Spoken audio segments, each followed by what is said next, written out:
le capitaine Christophe, le commandant de bord de l'A400M qui a défilé aujourd'hui sur les Champs-Élysées et le leader de la formation Soutenir et Projeter, composé de 4 avions de transport. On a décollé d'Orléans avec notre hélier, donc le C-130J, aux alentours de 9h heure locale, pour rejoindre ce qu'on appelle un circuit d'attente, pour un défilé prévu aux alentours de 10h30.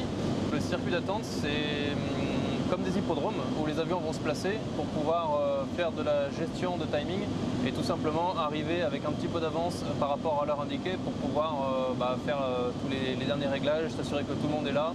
On avait un circuit d'attente qui était aux alentours de la ville de Dreux et il y a 2 autres avions de transport qui nous ont rejoints, qui venaient de la base d'Évreux. Nous avons fait environ 40 minutes de vol en formation avant le go de la part des autorités du défilé.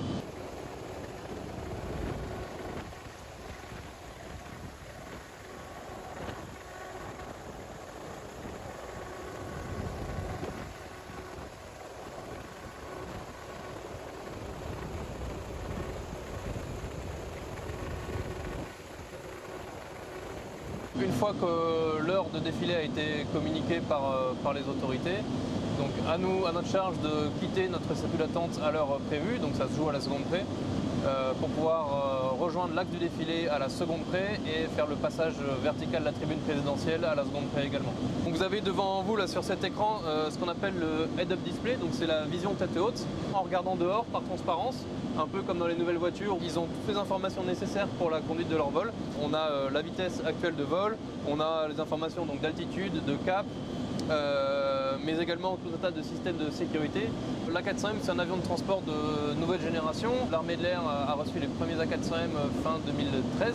À l'heure actuelle, nous en avons reçu 18. On a à peu près 45 mètres de large, 45 mètres de long et environ 17 mètres de haut. On a des charges offertes de l'ordre de 37 tonnes, les véhicules de l'armée de terre, les hélicoptères de toutes les armées. Et on a aussi la possibilité de transporter du fret sur palette, d'avoir en plus de ce fret des passagers sur le côté de l'avion. Nous devions aller faire le survol d'environ 7 villes, de 7 villes dans le nord-est de la France. Malheureusement, la météo entre Paris et le nord-est n'était pas favorable, donc nous avons décidé de contourner Paris par le sud. Et là, nous allons rejoindre 2 autres avions de transport pour finir par un défilé à 5 avions sur nos bases aériennes, la base aérienne d'Évreux pour les 2 CASA, la base aérienne d'Orléans pour le Transal, le C-130 et puis la 400M. Et on finira par un passage au-dessus de la cathédrale d'Orléans à 5 avions avant de revenir se poser sur la ville d'Orléans.